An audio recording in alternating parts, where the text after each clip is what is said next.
Get started. So hello, I'm so pleased that you are joining us today. My name is Bernadette Austin. I'm the Chief Executive Officer here at CivicWell. Really pleased to have you joining us.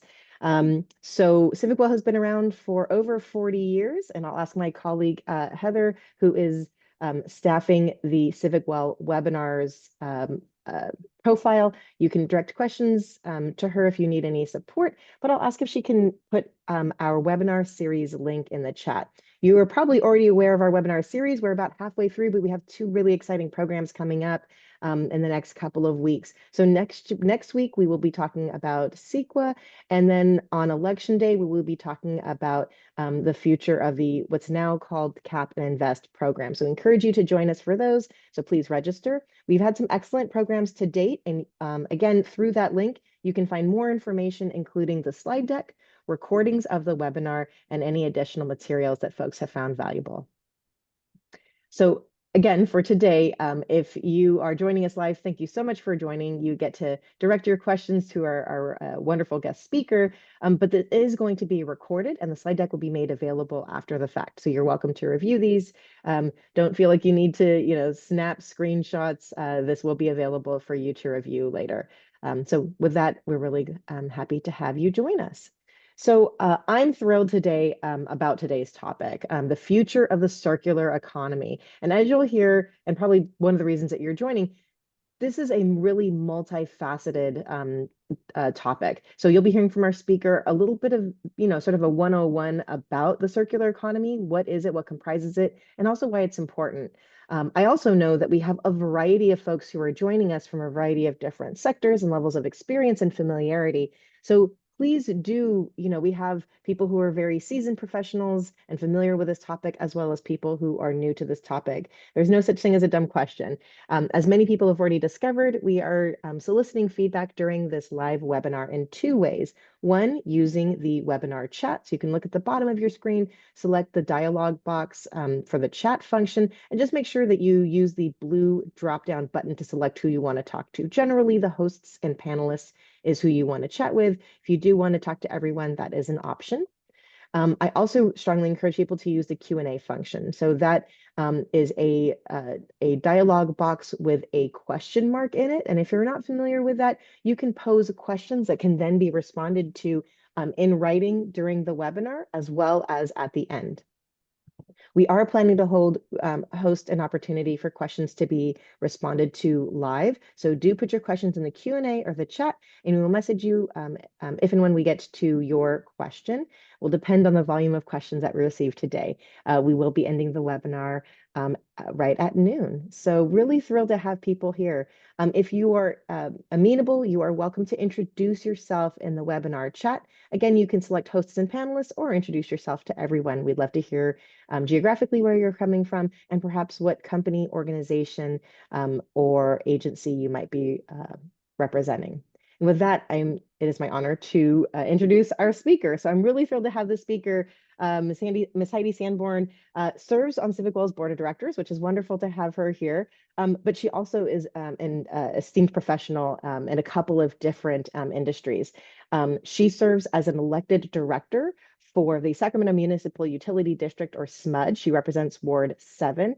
SMUD is a wonderful partner. They're leading world's utilities in zero carbon emissions by 2030, and they also have incredibly favorable rates. So it appears that their rates are 54% lower than their neighboring utility. So really fortunate to have them serving their communities.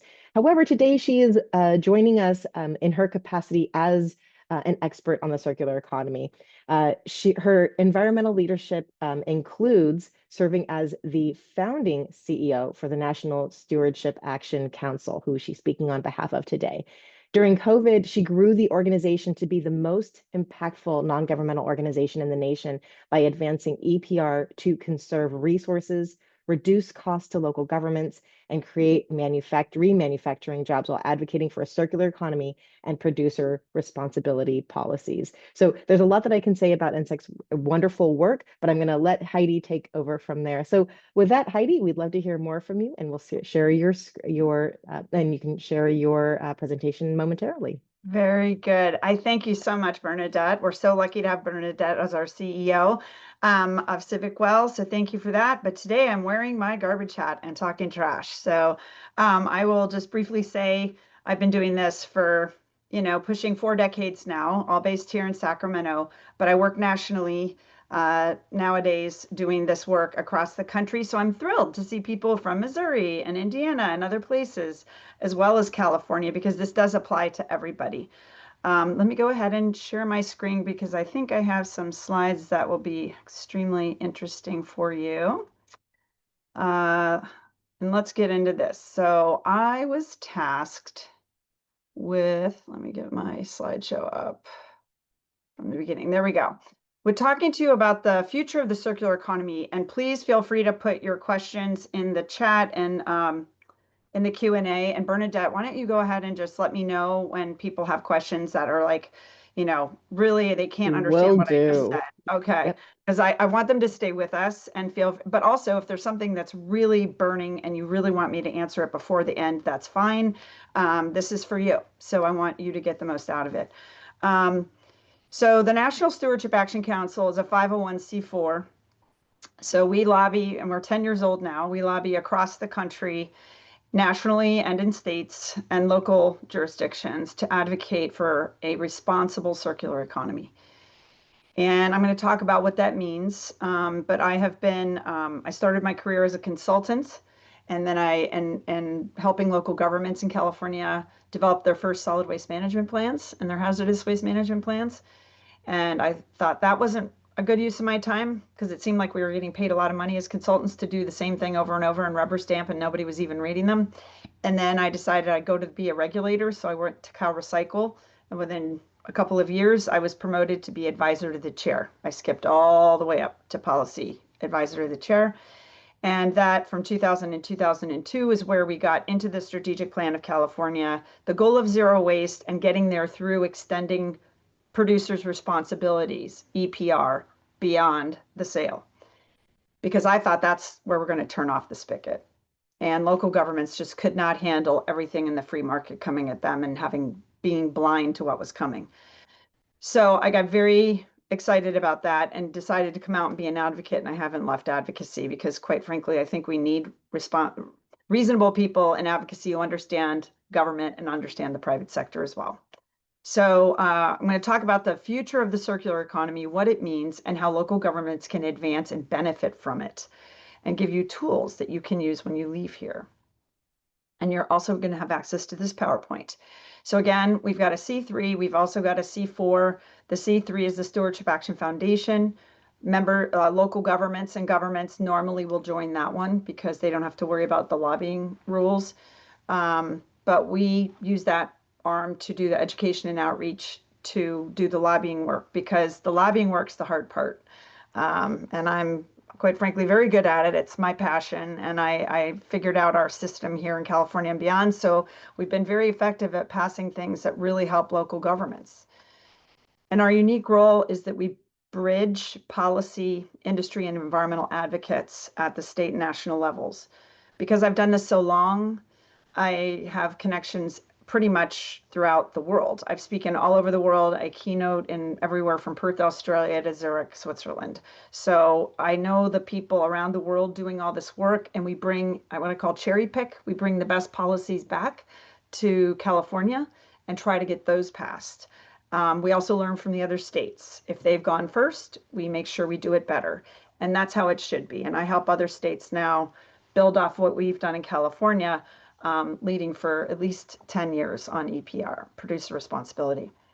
We also ensure fair policy development. In fact, I was most proud of how we developed the bill in concert with all the industries at the table, and everybody lobbied for SB 54, the big packaging producer responsibility bill. It's falling apart a little bit at the back end, but we'll talk about that. We are in the room when the rules are made, and we're like a watchdog. We make sure that whatever we did pass together is implemented as it was intended. So we've been extremely successful at sponsoring bills in California on producer responsibility and other policies that support a circular economy. including everything from updating the carpet recycling bill to include post-consumer carpet into carpet. I don't know if you know, but they call it recycled on the carpet, even though it's made from old pop bottles and soda bottles. Well, that clean food grade PET is best used back into a cell, not into the get food again. So did that for the world. We passed first in the Care Expansion Act 2024. So it's not oil and paint anymore. We've added aerosol paint cans and products under that program, which local governments love. East.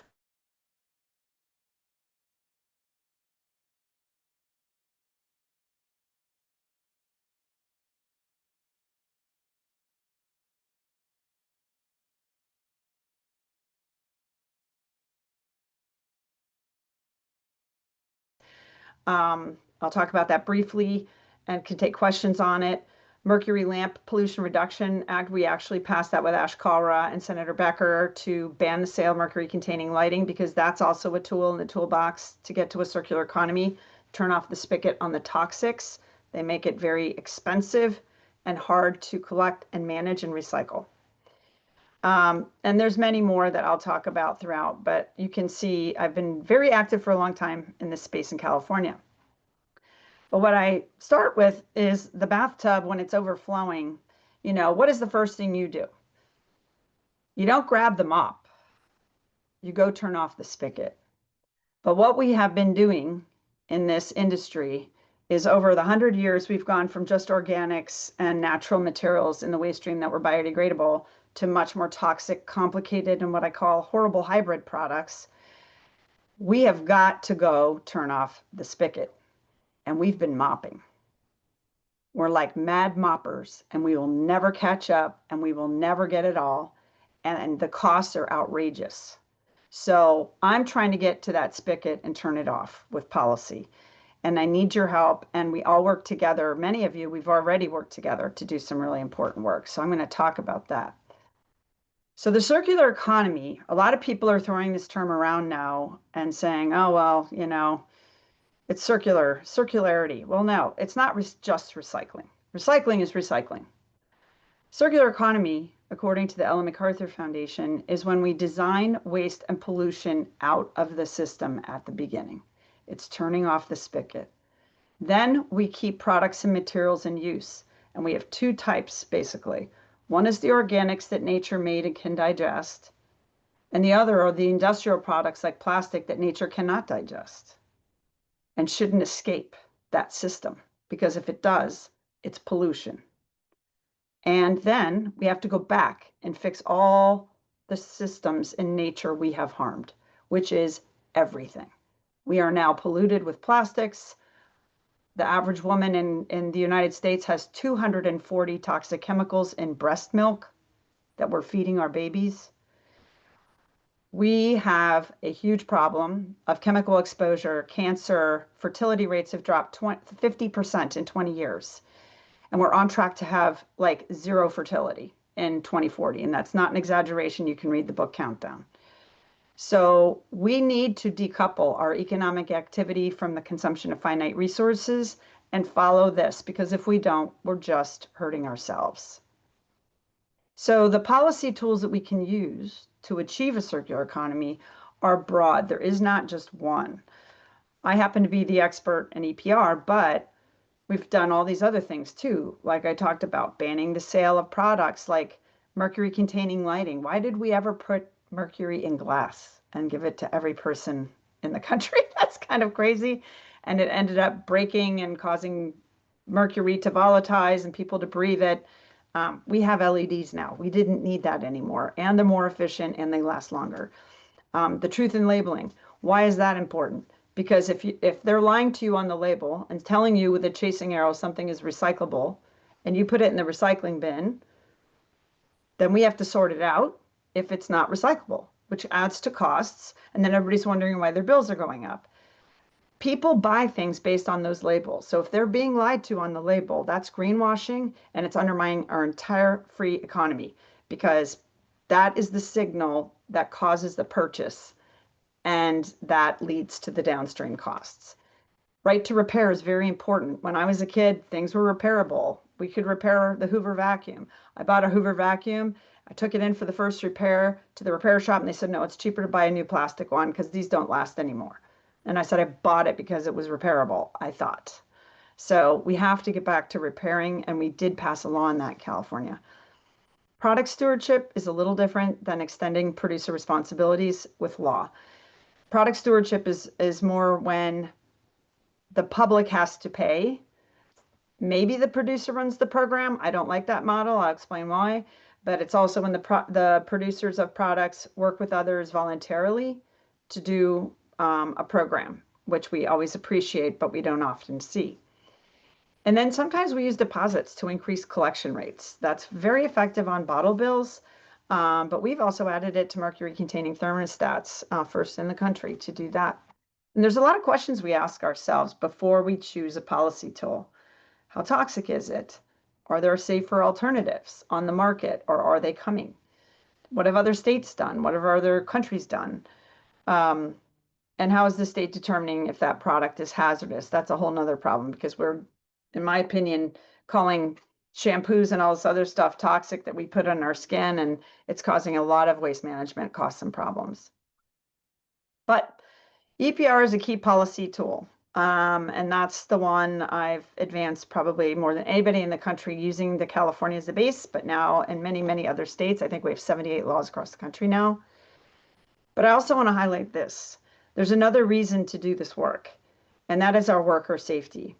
In our waste management industry, and you'll see the costs going up right now for your insurance, we have become the 4th deadliest occupation in the country. It should not be that way, but we have allowed things to hit the market that have no end-of-life plan, like marine flares, that are explosives. And so what do people do when there's no end-of-life plan? They will throw them in the trash. They will blow them up in their backyard. They throw them in the water. They do all kinds of things. This poor person in the UK was just doing sorting on a very small sort line. And this is a real example of what happens to our workers and how dangerous it is when people throw things in the trash in the recycling bins that should not be there. So what he pulled off, he clearly doesn't understand what it is. And you can see it goes off in his hand and how close it came to his head. That was a marine flare. Those are mandated safety equipment on boats. They expire every 3 years, and boaters don't know what to do with them, so they throw them in the water, in the recycling, and in the trash.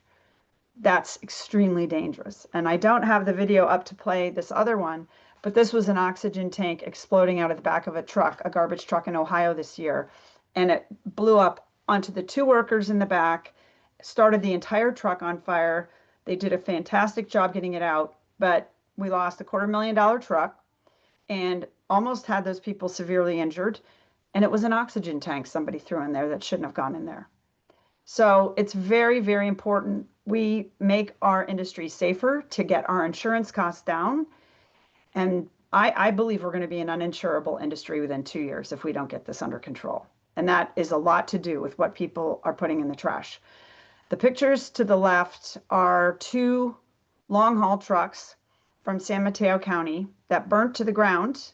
We're pretty sure it was a lithium-ion battery, and this was just last fall. Those 2 trucks were full of 40 tons each of trash, and we lost both trucks. We're lucky we didn't lose the buildings next door. Lithium batteries, we just found out, I think a day ago, I don't know if you saw it in the news, one of the overheads in an airplane blew up. Somebody had something in there that was a lithium-ion battery in the plane. I personally think we're going to have a serious accident here soon because of all the lithium-ion batteries going on planes. Because these phones and everything, just a little bit of damage, lithium-ion goes into what we call a runaway fire, and it literally like explodes. A cell phone will literally explode 4 feet tall and get very hot very quickly.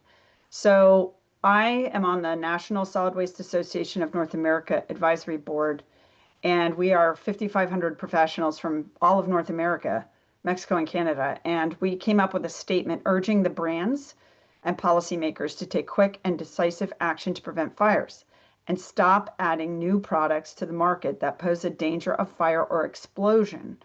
if they don't have an end-of-life plan that works. And I'm sure you can think of a lot of different products that are coming to market that could cause fires. But you can see the sign-ons. If you or your organization would like to sign on, we would love to have you. We're going out for major media the first of the year, and the more members we have in support that the media can talk to about this, the better. But again, we've got to turn off the spigot. We can't expect every person to know where every lithium-ion battery is embedded in their toothbrush and this and that. In fact, that we just lost a truck in Florida. It turns out it was one of those electronic mosquito swatters, and they saw it go into the bin through the camera on the truck and the exact house. And the person, when they went to talk to him, said, I had no idea it had a battery in it. Didn't think about it. So we want to turn off the tap. And another tool are the sales bans. And I always say, no ban without a plan. You have to make sure the public knows what to do with things. If you're going to stop sales, we have to have an alternative.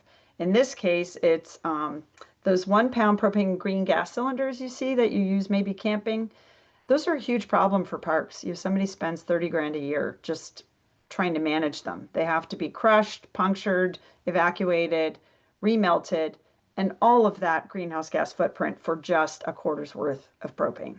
It's extremely inefficient and a waste of GHG. So we found a company out of Los Angeles that started making refillables, just like our 5-gallon, and we promoted them. We got grants. We, worked on projects, and one of them was in Santa Cruz, and we were lucky enough to get Senator Laird to talk about it with the Boy Scouts and Girl Scouts. So I'm going to show you this because we did pass a bill after this commercial was done when I worked for the California Product Stewardship Council, which I also started. And we had a state grant to do this commercial, which led to the bill. In California, I've worked to protect our environment and our parks for future generations, but now I need your help. In California, more than 4 million 1 pound propane cylinders are used once and then disposed. The cost of recycling them falls on our parks and communities.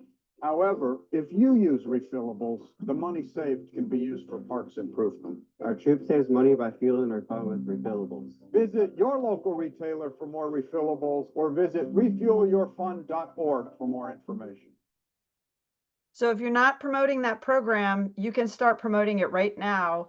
And Senator Laird was successful after 3 years. The law was passed in California year before last, last year, and it's going to go into effect 2028. You cannot buy single-use gas cylinders. Propane. They have to be refillable. In California, So I'll go to the next slide. Okay. So another policy tool is truth in labeling. As I said, if we have lying on the labels, we've got a serious problem because that also reduces people's trust in the system, which a lot of us know. People have lost a lot of faith in the recycling system because of this. So I was passed multiple bills on this, and the New York Times, I was quoted saying nobody should be able to lie to the public. And I mean that. And we have a lot of lying going on at the public on labels. So for example, there's really no sheriff in town on labeling. And this EnviroCooler was purchased at a Walmart in Orange County in 2021 called the EnviroCooler. And you can see it says biodegradable foam. It is absolutely not. No microplastics upon degrading. Absolutely false.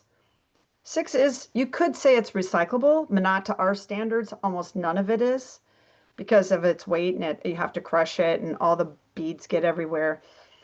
It is made in the USA, so that's good. But and the red cup, the Chasing Arrows number 6. Number 6 is a terrible plastic. Nobody can use it for anything. It's good for nothing, especially when it's red.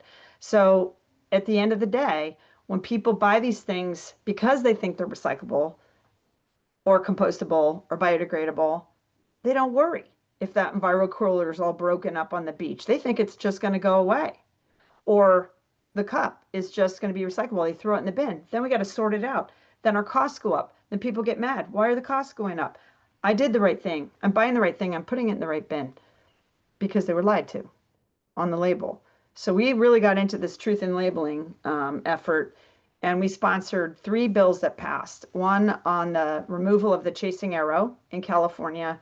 If things can't, material cannot hit at least a 60% recycling rate. Flushable wipes are not flushable. They are almost all lyocell. They are a plastic and they are contaminating microplastics in our water and clogging pipes. So we passed a law on that, and we also passed a law with now Congresswoman Luz Rivas on cannabis vaping devices that were being labeled truly disposable. What does that mean? Nobody knows, but it makes people feel like you can throw it in the trash and that vape has a lithium-ion battery. So we went and on the wipes, we're very proud to get it passed in California in 2021 with Assemblymember Bloom at the time and in partnership with the Association of Nonwoven Fabrics Industry and this California State Association of Sanitation Agencies. And that is now in Congress as a federal bill. And we're very excited to hear that it's bipartisan. We've built great partnerships with the industries on this. And I said, why do we need to get a law in order for you to stop lying on the label? And they said, well, our colleagues, our competitors will still continue to lie on the label. So if we don't have a level playing field, we can't do it. I'm like, okay. And 83% of California consumers have agreed that we should clearly label them non-flushable. So now they do have to do that, and you'll see that do not flush symbol on there. I've been lobbying with members of the West County Wastewater Board. Of course, I spoke in DC with the Congressman Garamendi about this very thing. He cares a lot about water quality. And so know that we're taking the things we do in California and trying to make them national because that's the way we have the most impact. So I'm thrilled to say we have a bipartisan bill that's actually moving through Congress right now to follow the California legislative lead.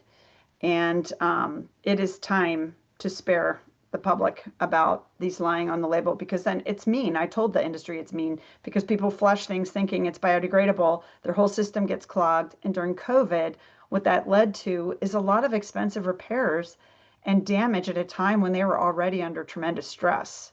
So let's get that passed hopefully this year. Now, the right to repair is another tool, legislative tool, and something you can do locally too. California is now the latest state to pass in 2023 the Right to Repair Act, so that electronics must come with of a certain category. They have to have repair information and parts available so you can repair them. A lot of towns on their own are setting up right to repair clinics where you come in and there's experts there to help you repair. And some of these, electronics are very expensive. People cannot afford a new one. I had a printer that I had repaired recently, and it was really hard to find the printer repair store. But I saved myself a lot of money by getting it repaired. Now, the other thing is policy tool is product stewardship. But again, Paint Care is a visible fee program. So it does take a fee on the paint, but then it goes to the industry to manage. I do not like that model, but this particular program works well. The corporate program that takes the public's money and gives it to industry to play with. I do not like that program. It doesn't work as well as it should. I've had to do cleanup bills 3 times already. And the industry just isn't as open to doing the program as Paint Care has been. Paint Care actually said, we want to do it, and now it's in 11 states. We were the first state to pass it in 2010 as a permanent program. So hopefully you all like it. You can go to the Paint Care website. You can guide your constituents to it. If they have any leftover paint they don't need, they can bring it to a local paint store. I think there's over 850 that accept the paint now. And we take all the costs off of local governments if it's collected at a public facility. Now, I was chair of the Recycling Commission for 2 years that it operated from 2020 to 2022. And we were tasked with giving the legislature ideas on how to, get legislation passed because we were hitting brick walls, and the legislature said we need some guidance, some advice from a broad group of stakeholders. So I was elected chair of that commission, and shockingly to all of us, we were thrilled to come up with 34 policy recommendations to the legislature with 17-0 votes. They had to be consensus. And one of the first recommendations, was that we need extended producer responsibility for household hazardous waste. Why is that? Because household hazardous waste products contaminate everything. They contaminate recyclables when they're going in the recycling bin, the trash, the landfill leachate. They get dumped down storm drains in the sink. We want all of that back, but we have to have the money to do it. The average hazardous waste facility in California assumes they're receiving 15 to 20% tops of what's out there, which means we have an 80% fail rate. That is completely unacceptable for the most dangerous stuff.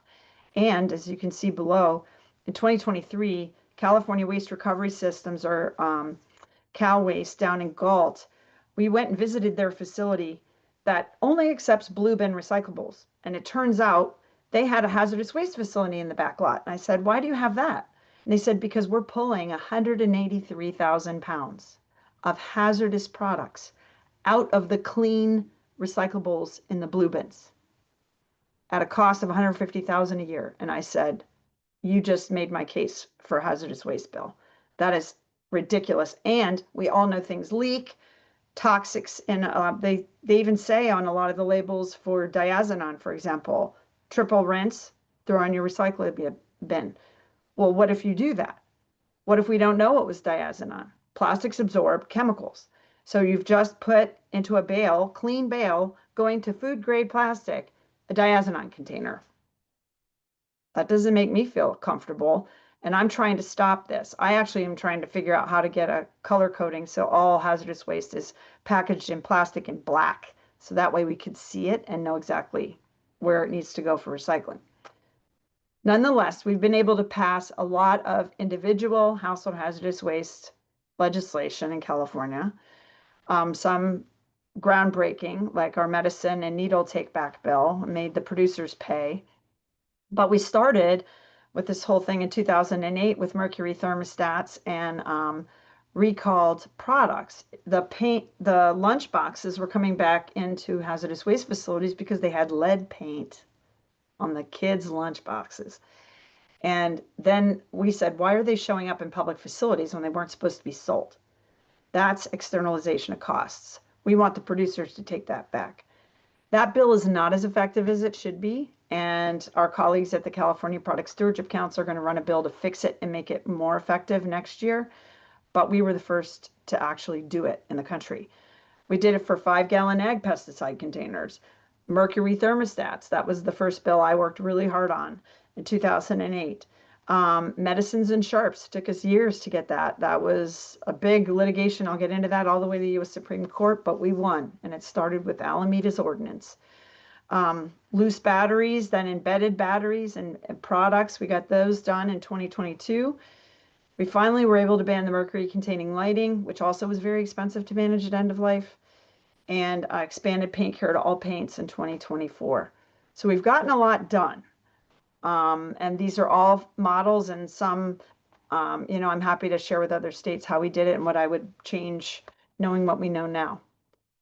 But the problem is we haven't turned off the spigot. We don't have a checklist for companies on what they can sell in California or any of the states.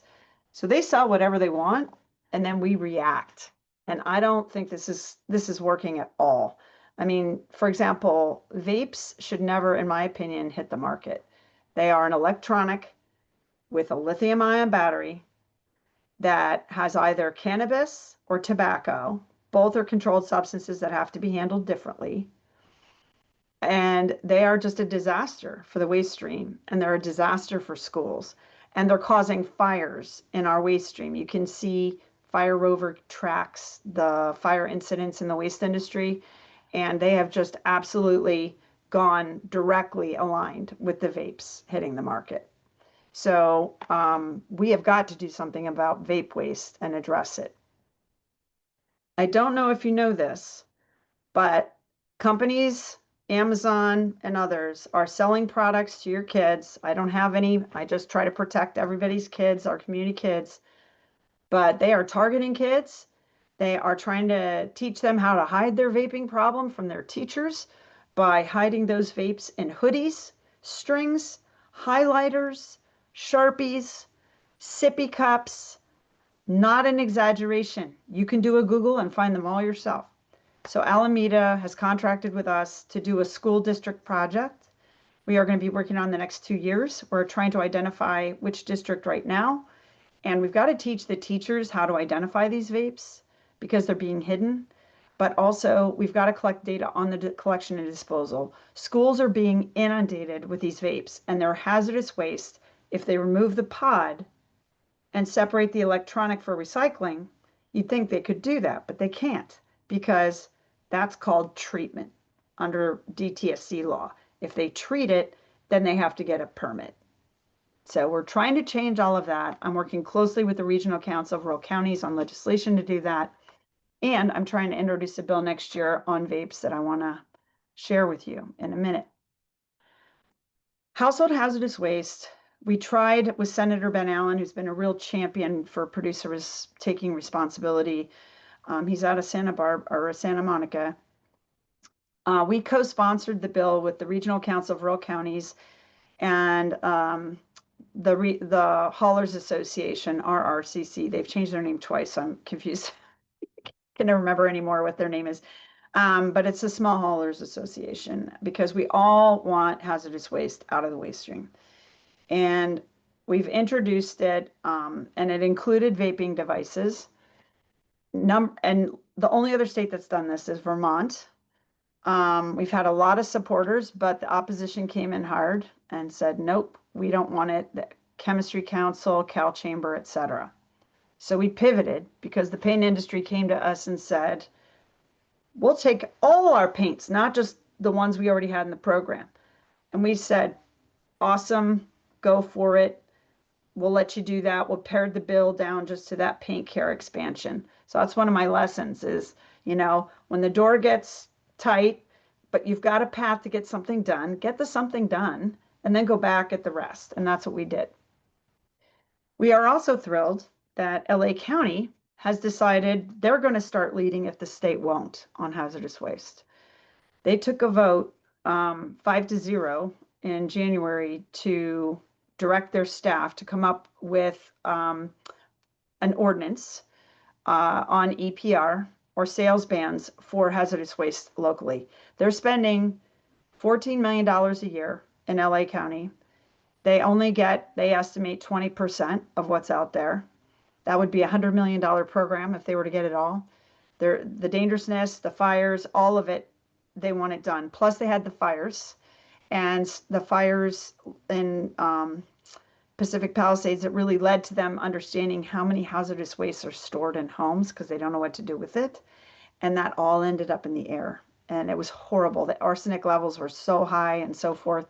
So they want them out and they want them handled, but they don't have the money and they need help from the producers who profited from the product and designed it. So Senator Allen came back this year with all of us and as co-sponsors, and he's introduced SB 501. Industry, chamber, everybody's pushing back hard. So we delayed it. We've made it a 2-year bill. And I want you to know some of the horrible products that are still coming to the market are things like this, because we don't have a checklist, right? So people are buying all this online. The vape there has a video display. So you not only have a vape, now you've got a video display, but the video display is intended to keep the person addicted, the child. It's Watermelon Breeze. Adults are not having that. That's targeted to children. And they are playing games that teach them to stay on the vape longer and take deeper breaths. They get more points. Now, this is horrifying to me, absolutely horrifying. Lungs, brain, how do you learn when you're all jacked up on nicotine? Well, and we don't even know what chemicals are in these things. Then on the right, these are laughing gas cylinders. This was literally at the Elk Grove Hazardous Waste Facility last December. These started coming in about 6 months before that. They're being sold on Amazon. It's laughing gas. They're putting it under the guise of baking bad is one of the labels, like it's being used for whipped cream. It is not. This is a party drug. Some of them are flavored, but you can see they make it sexy, Miami Magic, baking bad, and so forth. These cylinders are costing us up to $70 a piece. to handle. And people that use these drugs are not going to bring them into facilities. How they're coming in is either family members who are too afraid because they're all over their house from the addicted person, or from like hotels or businesses where they've had parties and they're all left behind. And they're coming in by literally pickup trucks full. They're so dangerous that San Mateo, Orange, and Humboldt counties have banned the recreational sales of this laughing gas. And I want to thank Supervisor Mike Wilson from Humboldt County. He's the one who went first. This is all a public health issue. It is helping us in the waste industry. I encourage you to focus on the public health side. It's far more effective at keeping everybody in support. And he said, if I had to choose a society where it was a little hard to buy whipping cream or make whipping cream, but I had less damage to the youth in my community, I would choose that option. And he emphasized that state legislators may be in a better position to enact that change and be in support of that. By the way, I've already presented this bill to 2 legislators. I'm hoping one of them will pick it up this year, and banning the sale of these cylinders. And then a resolution that advised that the public health branch to address the illicit sale, distribution, and use of nitrous oxide. They lost a 21-year-old boy who was found, young man found dead with one of these canisters next to him in Humboldt. And there's other states that are doing a lot now too. Believe it or not, Nebraska was my MVP for legislation this year. Red Nebraska, because they passed 3 bills in 1 year without break, but all of them were based on public health and safety. It wasn't based on the environment, even though there was great environmental benefits and circular economy benefits. In California, we're working on oil and lubricant, EPR, marine flares, vapes, and hazardous wastes. And Colorado just approved oil and lubricants to run their own producer-run program. But I want to talk about, partnership, crossing aisles, working together in bipartisan ways on these issues. So Senator Jana Hughes is from the state of Nebraska, and she was my MVP this year. She is a Republican in Nebraska. She found out that a child had been found in their elementary school, a 9-year-old, with what they thought was a sippy cup, and it was a vape. And she said, that's it. We're doing something. Where's the federal government? Why aren't they doing anything? And she said, in the United States, there's a perception that products sold in retail outlets are safe. However, she said the federal government, which is supposed to be in charge of product regulation and safety, has dropped the ball. If they get their stuff together, then we're done, meaning she wouldn't pass the bill. But they're not doing it. So they did pass the bill in Nebraska. They banned any electronic vaping device from sale if it mimics another product or it's targeted towards children. They also require in the bill that they register with the state and pay a $75 charge, so that for the ones that are legal to sell still, because that way they're starting to track like what's out there and how much are they making. They also banned the sale of the laughing gas cylinders and declared an emergency because they in Nebraska found a 22-year-old in bed, young man, with one of these gas cylinders literally frozen to his lips because he was inhaling so much of this laughing gas. He was so addicted.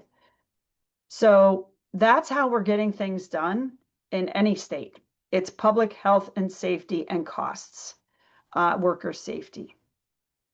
Now, another tool in our toolbox is deposits. And on the mercury thermostat EPR bill I passed in 2010, that was not as effective as we wanted it to be. So we actually put a bounty on it. So now you can get a rebate of $30 for every mercury thermostat returned. So make sure your utilities are promoting this and know about it.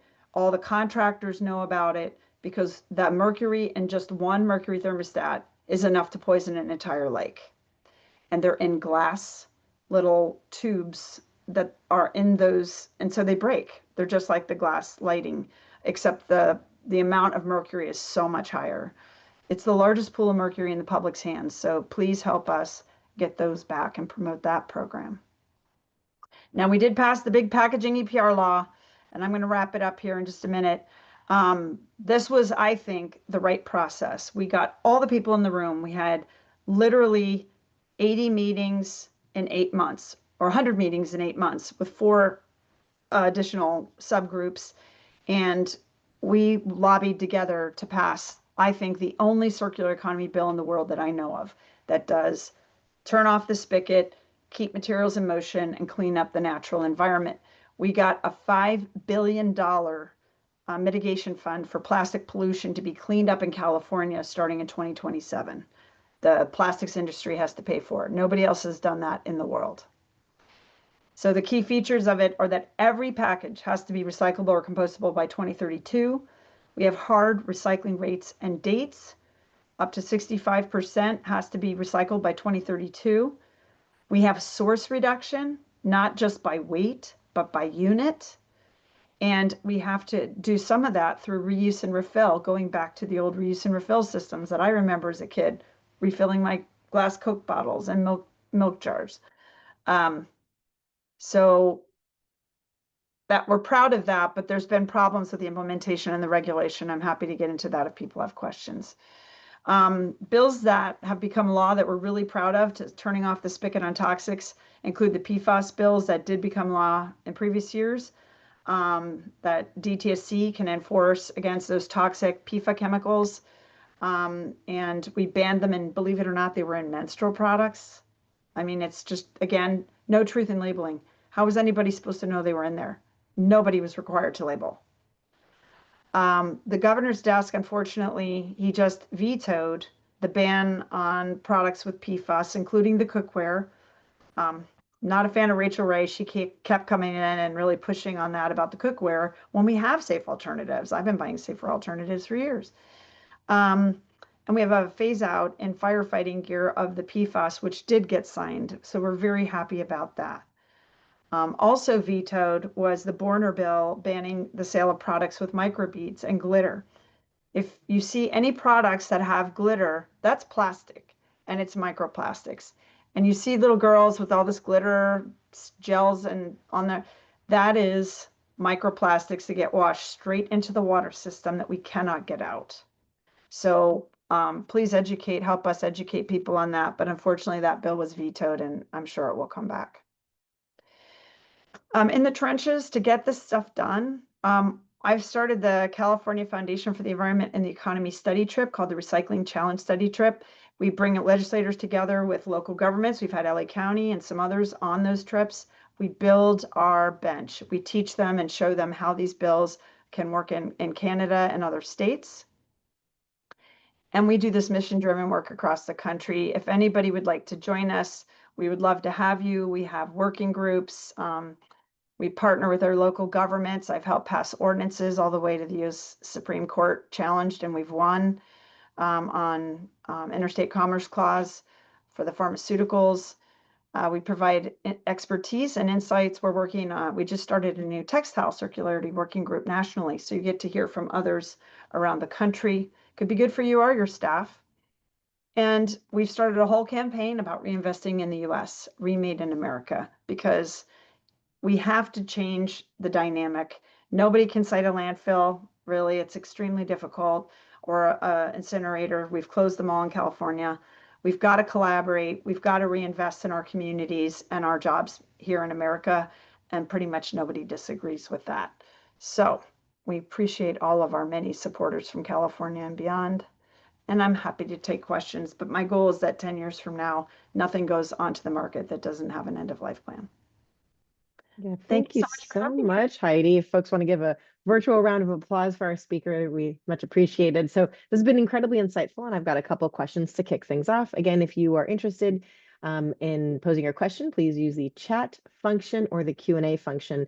So what I'll highlight, and we've talked about this before, is that there's some really incredible leaders at the local level. And so, of course, you know, we at Civic Law are fortunate that we're able to work with these folks. But I would love for you to talk a little bit more about bridging that connection between the local to state. So again, one very critical pipeline is folks largely who are in the Senate and Assembly as representatives came from local elected positions. So I think that's really wonderful. It's an opportunity to talk to your colleagues who now represent you in the state, as well as that might be an advancement opportunity for you. So I'd love to hear your general thoughts, and I'll just note Abe's question in the Q&A. What can we do locally to convince our city or county leaders to take more action on recycling and removing dangerous products? Well, I think, nobody's going to argue right now. Affordability is, I think, top line for everybody, right? So San Mateo County had not only those 2 long haul trucks burned down, but they had a fire in their material recovery facility 5 years ago that cost $8.5 million to fix. And it was from a lithium ion battery. And they ended up, laid off 50 people for 8 months. They also went from one insurance company, and this is not an exaggeration, they went to 17 because nobody wants the liability, the sole liability. I'm telling you, we will be uninsurable.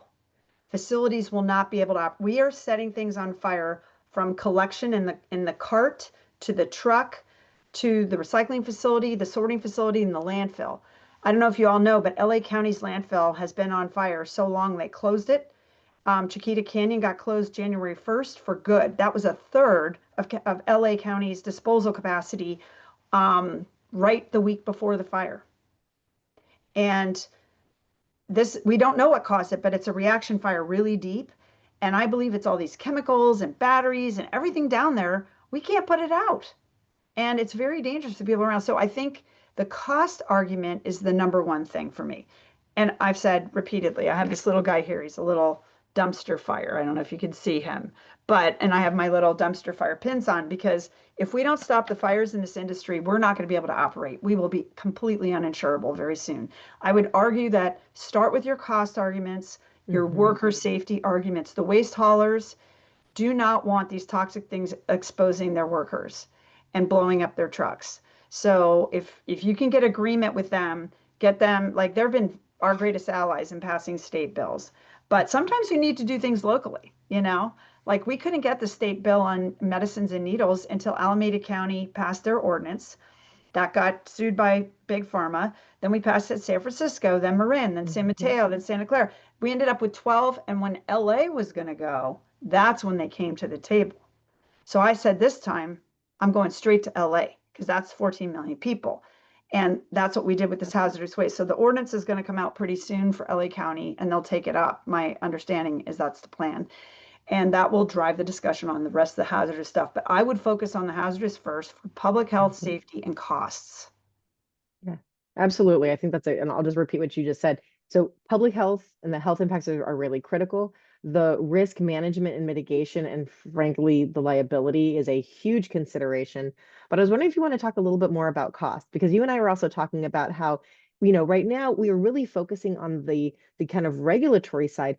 The other side of the coin is there's an opportunity for largely business to capitalize on waste, right? So it doesn't have to be a source of, again, like it may not be the regulation side, but I want to hear, what insights that you have from the private sector that maybe this is something that can be economically beneficial. Well, the private sector, as you know, includes a lot of buckets, but the waste haulers, and I don't even want to call them waste haulers anymore. They're like materials managers. They just want to move stuff around and put it places because that's what they do. Some of them are really getting into the recycling business and have set up, like Republic set up their own big plastics recycling plant. Some of them are investing in different technologies for recycling and sorting too. So there's a lot of ways in different business categories they can like say, hey, look, this is good for my business. If they're closing a landfill, for example, like they've hit capacity, they can't site more. I mean, the cost is literally prohibitive and people don't want them. Nobody wants to live near a landfill, but we all produce trash. We produce way too much, and that's something we can all do something about. There's all that, but then there's the industries. If they are allowed to continue to sell products that they design, they make the material choices, that all the things that decide what our end of life costs are going to be. In my opinion, it is not right for them to take all the profit and externalize all the costs onto the local governments to have to manage everything at the back end when they have to raise garbage rates and taxes and look their constituents in the eye and explain why it's going up. Well, we can't it's like hard because they they buy things that say recyclable or compostable and then find out they're not in the bill. That's not the way to find out. We need to get the labeling right, and that's why I've been so focused on truth in labeling. You can locally do so much. I have so many ideas on ordinances. When you pass ordinances, that's like signal number one to the legislature, it's time to act. That's why I was thrilled to see those 3 counties pass the ban on the laughing gas cylinder sales, because now it's easy to go to the legislature and say, and there, again, there's no opposition because this is a public health issue. This governor is not seemingly ready to sign any bills that industry is opposing right now. So I think the industry's told me, and even the chamber, they could support that. And they could also support the ban of the sale of the vapes that mimic other products. So I think if we get those 2 done this year, that's very helpful, but they're not going to really solve the problem. You can also locally say to your vape stores, you can't sell unless you take them back. Mm-hmm. You also shouldn't be able to sell single use. Why are we selling single use vapes?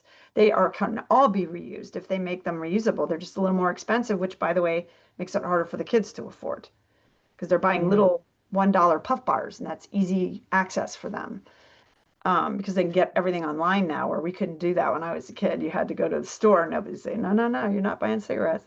So that's those are the things that I can think about right now, but there's so much local governments can do. The power you have is so much bigger than I think you have. You know, Yeah, and I use think your maybe voice. I'll end on the question. So we have a question in the Q&A about right to repair, and they're talking about automobiles, but you can talk about that. But I think there's this broader question of one of the things that the governor is very enthusiastic about signing is around affordability. So I don't know if you want to talk a little bit about that nexus between right to repair and affordability. The cheapest thing is to repair something if it's designed to be repaired. Right, that's And you critical. can get the materials and not have to have them shipped from overseas or something, because in the US they're not providing that, or they won't even provide a manual and you have to bump your way through it. Nobody has time for that. So the right to repair bill was huge and should help us a lot, but it was really only focused on electronics. Hmm. Um, there's other things that need to be repairable, but we all kind of know when we're buying something that really isn't repairable, like some of this, furniture that's like flimsy, Hmm. fake boards, and they're going to break pretty fast. That's a huge waste of resources. Um, so try to buy stuff that's more durable, like the fast fashion. Don't go for that. Go for the more durable. They are more expensive, but they last long, they look better, they hold up well, and Hmm. take care of your stuff so you can have it last longer. It's cheaper. It's more affordable to do this in the long term, or thrift. I mean, I go and get to consignment stores blouses that were $1,200 to buy that I can get for $200. And they last, I've literally had one like that I've had for 30 years now. And it's the same St. John's knit. It's beautiful because the well-made products will last. Yeah, That's affordability for everybody. And I refilling your agree. own stuff. You don't have to pay for a bag. You can just keep reusing your bag. And we are at time, but I do want to give an opportunity. Shirley asks in the question, just do you want to give a brief status, SB 54, and Yep. when went it?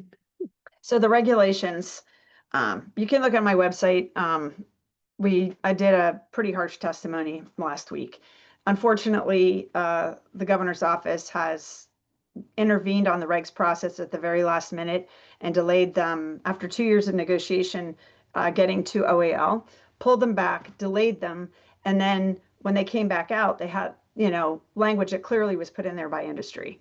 And it basically blows a hole in the regulations. That's about 70% of what's in a grocery store. So what that means is that the companies left paying when they get the bill, they're going to revolt and end up in court and say, why am I paying for all these products that are under USDA or FDA regulation or guidance? They're all completely exempted forever. They never have to do anything. They don't have to pay in the mitigation fund. They don't have to redesign anything. And then the 30%'s left paying. They're not going to have it. The environmentalists and those of us that were in the room negotiating the bill are absolutely not going to have it. It's going to end up just getting tied up in court and knots. So it's coming back out. We just submitted comments. Again, we'll see what the regs are doing. They're supposed to be out in the next 2 weeks. I don't know if that'll happen. And then one more last 15-day comment, and then they get finalized. But if they're finalized the way they're written, I'm horrified because that was not what we negotiated in the room. And they put $50,000 a day fines in local government. We were trying to get away from all that and get this on the producers. So the regs are not at all, and we think it's illegal. I actually said in my testimony, I think these regulations are illegal on several points. It's not aligning with the law at all. Yeah, it's a good reminder. And it's not just limited to this particular topic. I talk a lot about with the coalitions that we work with at Civic Well, and devil's in the details. So it's not enough to get legislation through. Never. How things are implemented and how agencies are interpreting and creating guidelines and programs is really an important role for those of us who are working in this field to keep weighing in on. Well, we are over time, but it has been so wonderful talking with you about this important topic. As I mentioned, we have webinars next Tuesday and the following Tuesday, 11 to noon, hoping that folks can join us.